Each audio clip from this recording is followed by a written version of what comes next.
Si vous n'arrivez pas à vendre vos produits, vos services, votre expertise, c'est à cause de ça. Vous avez un produit, une expertise, un service que vous souhaitez monétiser, vendre, mais vous n'y arrivez pas. Et pourquoi? Parce que vous êtes fâché avec le marketing. Marketing, pour vous, c'est même une sorte d'insulte. Et c'est normal lorsque l'on voit le marketing qui est au service de ça. Ça, c'est une collection de vignettes que mon enfant a ramassées dans un magasin.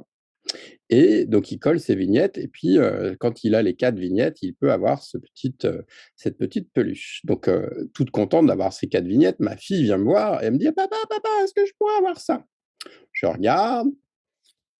Ah oui, mais tu vois le cadeau, en fait, le cadeau, c'est que, tu dois l'acheter, en fait, donc c'est pas vraiment un cadeau. Et du coup, je suis allé voir le petit gadget où on le trouvait. On le trouve sur AliExpress, je suis allé voir sur mon téléphone et voilà, une petite peluche comme ça à 3,50 dans le même genre. Et ma fille en pleure parce que je lui explique que non, je vais pas lui acheter ça parce que je suis pas d'accord, parce que ça va créer chez elle une impulsion d'achat pour des choses dont elle a pas envie, dont elle a pas vraiment besoin, qu'elle a pas choisi, que ce sont des marketeurs qui ont choisi à sa place. Et c'est pour ça que tu détestes le marketing ou le web marketing. Mais le marketing, ce n'est pas juste vendre des cochonneries à des enfants, vendre des trucs dont ils n'ont pas besoin.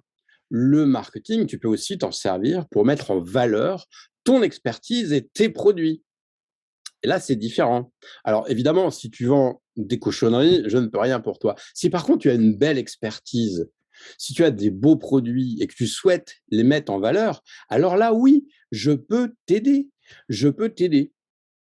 Je peux t'aider à prendre conscience de la valeur de ton produit, à qui tu t'adresses. Donc, comme par exemple, ici, on s'adresse à des pauvres enfants sans défense, mais toi, c'est pas ce que tu vas faire. Toi, tu as un beau produit et on va réfléchir ensemble à qui tu vas t'adresser. Parce que l'erreur la plus fréquente que je vois quand les gens essayent de vendre quelque chose en ligne, c'est qu'ils ont un produit qui s'adresse à tout le monde. Je me dis, bah oui, bah moi, mon offre, elle est pour tout le monde, ça intéresse tout le monde. Ben, dans l'absolu, oui, d'accord. Par exemple, si tu es dans le bien-être, oui, tout le monde a envie de se sentir bien. Sauf que ton message, il devient complètement insipide. Si tout le monde regarde ton message et que personne ne s'y reconnaît, il ne parle donc à personne.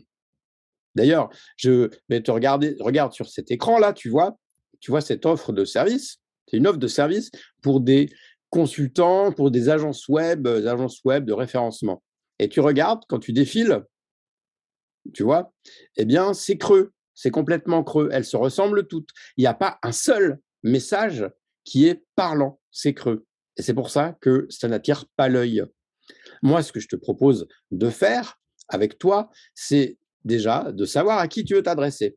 Et non, ce n'est pas parce que tu vas choisir de t'adresser à une certaine cible que tu vas perdre tout ton marché. C'est l'inverse, en fait. C'est l'inverse. C'est quand tu veux t'adresser à tout le monde que finalement, bah, personne ne s'intéresse à toi, à tes produits ou à tes services. Donc, ce qu'on va faire, c'est qu'on va commencer à regarder à qui tu veux parler. Et puis après, quand tu sauras à qui tu vas parler, à qui tu veux parler, eh ben, on va savoir comment s'adresser à ces personnes. Qu'est-ce qu'on veut leur dire?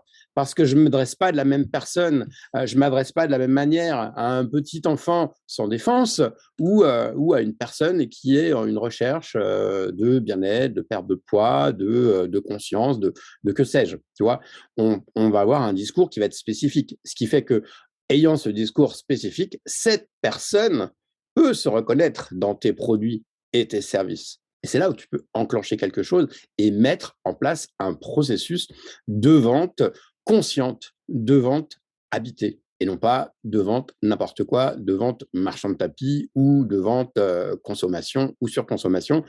On n'en a plus besoin. Je crois qu'on a compris tous collectivement que la surconsommation ne nous mènera nulle part. Donc moi, je veux mettre mon expertise à moi. Mon expertise à toi, c'est de mettre en valeur ton expertise à toi uniquement au service de beaux projets.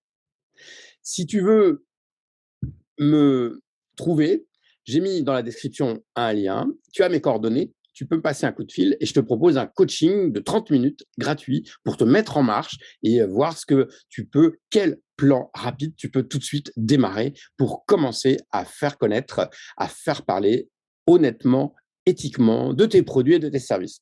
Je te dis à très bientôt. PS, je m'appelle Philippe Éveillot de l'agence Inforéol. Ciao.